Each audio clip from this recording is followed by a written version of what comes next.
De nos jours, immense majorité des pays à travers le monde se définissent comme des républiques. Sur cette carte, nous pouvons le voir très bien, seuls ceux en rouge et violet étant des monarchies. N'hésitez pas à laisser un commentaire si vous voulez une vidéo détaillée sur les types de gouvernement de chaque pays. Dans celle-ci, je me concentrerai sur les monarchies. La réalité est que, malgré le fait que nous sommes au XXIe siècle, il existe encore quelques pays dans le monde qui sont des monarchies fonctionnelles.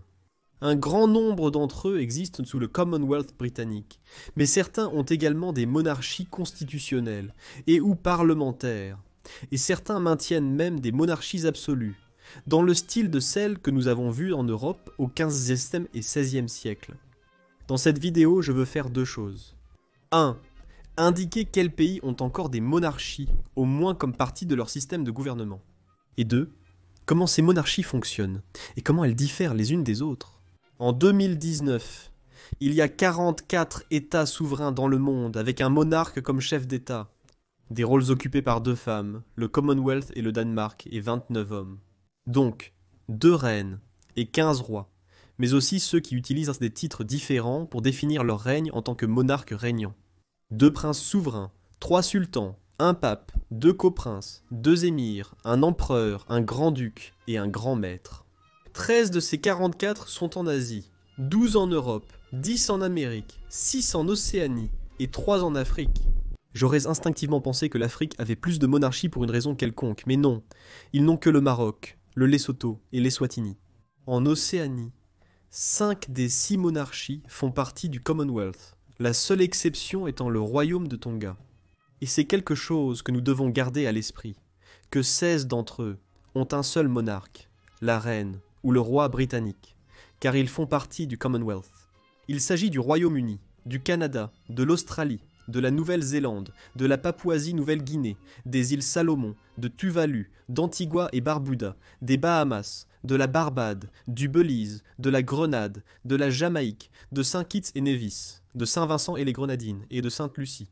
En Europe, nous pouvons identifier le Royaume-Uni, comme je viens de le dire, mais aussi l'Espagne, l'Ordre de Malte, et ensuite 3 groupes si vous voulez.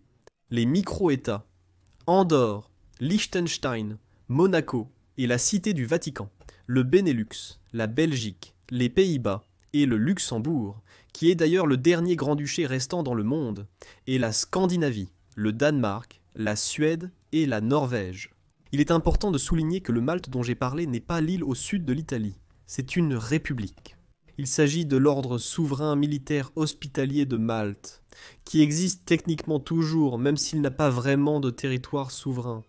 En Asie, les monarchies actuelles sont Bahreïn, le Bhoutan, Brunei, le Cambodge, le Japon, la Jordanie, le Koweït, la Malaisie, Oman, le Qatar, l'Arabie Saoudite, la Thaïlande et les Émirats Arabes Unis, le continent le plus royal, si vous voulez, surtout en termes de territoire.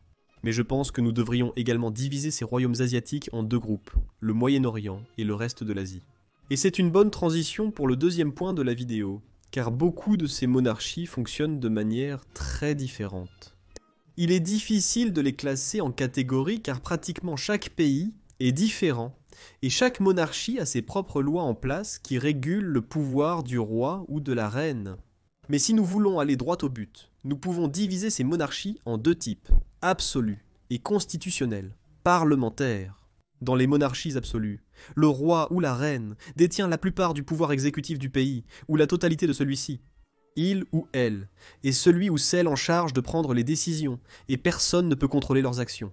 Tandis que dans les monarchies constitutionnelles, il y a généralement une constitution démocratique, et dans la plupart des cas, des élections sont organisées pour un gouvernement central et un corps législatif. Dans ces cas, il y a un parlement qui fait et vote les lois, et un gouvernement pour les appliquer. Tandis que le monarque n'a qu'un rôle régulateur ou parfois simplement sert de figure de proue à des fins diplomatiques. Alors voyons quels pays correspondent à chacune de ces 2 grandes catégories. Commençons par les monarchies absolues, car celles-ci sont les plus stupéfiantes pour moi qu'elles existent encore de nos jours. Il y a 7 monarchies absolues dans le monde. Cela concerne le Brunei, les Eswatini, Oman, le Qatar, l'Arabie Saoudite, les Émirats Arabes Unis et le Vatican. L'une se trouve en Océanie, une en Afrique, une en Europe et le reste au Moyen-Orient. Dans ces pays, toute l'autorité est à donner à un seul monarque absolu. Les 37 autres monarchies dans le monde sont toutes constitutionnelles, bien qu'elles diffèrent sur un point principal, à savoir si le monarque a des pouvoirs exécutifs ou s'il occupe simplement des rôles cérémoniels. Sur ces 37, 30 ont des rôles cérémoniels, tandis que 7 partagent également une partie du pouvoir exécutif avec d'autres institutions. Ces 7 sont Bahreïn, Bhoutan, Jordanie, Koweït, Liechtenstein, Maroc et Tonga. Cependant, chaque cas varie en fonction des détails spécifiques. Par exemple, dans le Benelux, en Andorre et en Scandinavie, les pays sont des États entièrement démocratiques, et les rois et reines ont des rôles très limités ou même simplement cérémoniels. Mais l'Europe n'est pas exactement un modèle pour les monarchies démocratiques. Le Liechtenstein et Monaco sont des monarchies constitutionnelles dans lesquelles les princes conservent de nombreux pouvoirs d'un monarque absolu. Par exemple, le référendum constitutionnel de 2003 donne au prince du Liechtenstein le pouvoir de veto sur toute loi que le Landtag, le Parlement, propose. Et il peut aussi licencier et remplacer les fonctionnaires élus. Cependant, pour équilibrer, le peuple peut appeler à un référendum pour mettre fin au règne du prince. Dans le cas du Royaume-Uni et du Commonwealth, pays de l'ancien empire britannique, qui sont maintenant dans leur grande majorité autonomes et indépendants, mais qui conservent le monarque britannique comme leur chef d'État, la situation est similaire aux premiers exemples européens que nous avons vus. Et ici, nous avons un aspect intéressant, le rôle religieux du monarque. Dans le cas du Commonwealth, c'est uniquement en Angleterre qu'ils sont à la tête de l'Église. Et d'autres monarchies ont également des composantes religieuses.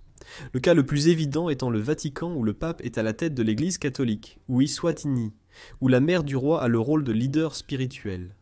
Les monarchies de Mosley peuvent être soit constitutionnelles, soit absolues. Mais il est important de souligner que même dans les cas constitutionnels, les rois détiennent plus de pouvoir que dans le cas de leurs homologues européens. D'autre part, quelques-unes des monarchies absolues ont également des organes représentatifs. Brunei, Oman et Koweït sont des exemples de cela. Dans le cas de la région de l'Asie de l'Est et du Sud-Est, nous avons des cas de changement, où les anciennes monarchies absolues sont devenues constitutionnelles, comme la Thaïlande au cours du XXe siècle, ou le Bhoutan aussi, récemment, qu'en 2008, tandis que le Japon, le Cambodge et la Malaisie n'ont aujourd'hui également que des rôles cérémoniels. Et puis nous avons 5 autres monarchies qui ne correspondent pas aux tendances régionales ou aux grandes catégories, comme le royaume d'Eswatini, qui est essentiellement une diarchie, où le roi et sa mère règnent ensemble, l'ordre souverain de Malte, où le dirigeant est un prince et grand maître qui est élu.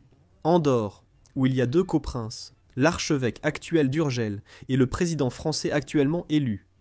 Ou le Vatican, où le pape est élu par un collège de cardinaux, et n'a même pas besoin d'être citoyen du pays.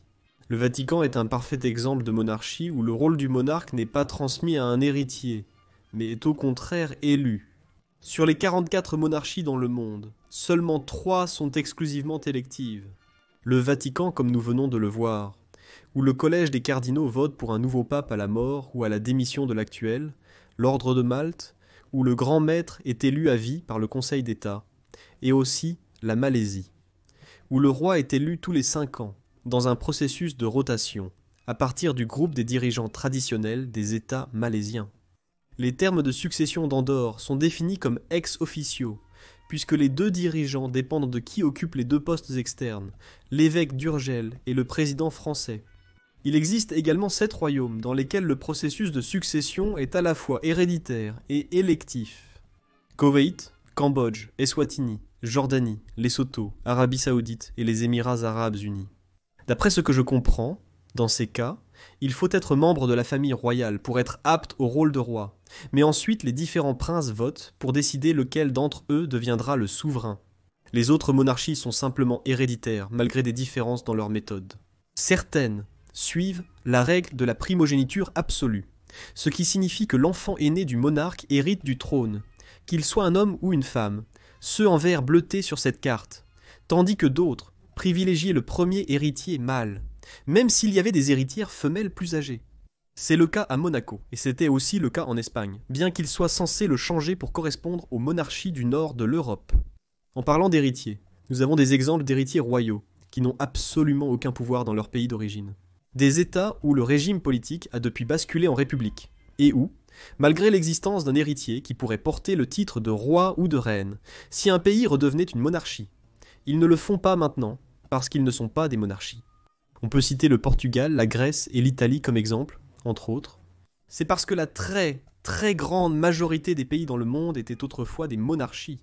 Il n'y en a que quelques-uns qui ont été fondés en tant que république, comme les États-Unis, qui d'ailleurs ont envisagé l'idée d'être une monarchie avec George Washington comme premier roi.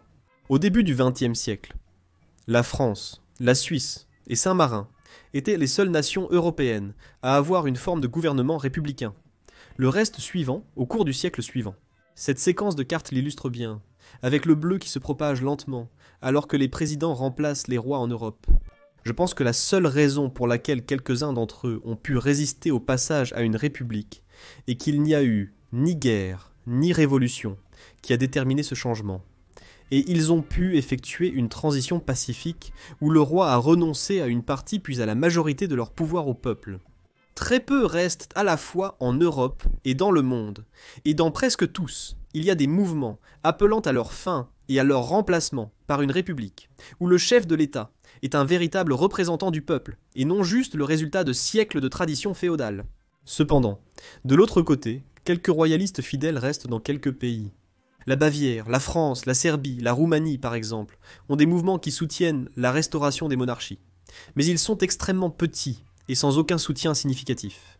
Donc, c'était un aperçu général des pays du monde qui sont encore des monarchies aujourd'hui, comment ils fonctionnent et comment ils diffèrent les uns des autres. Merci d'avoir regardé.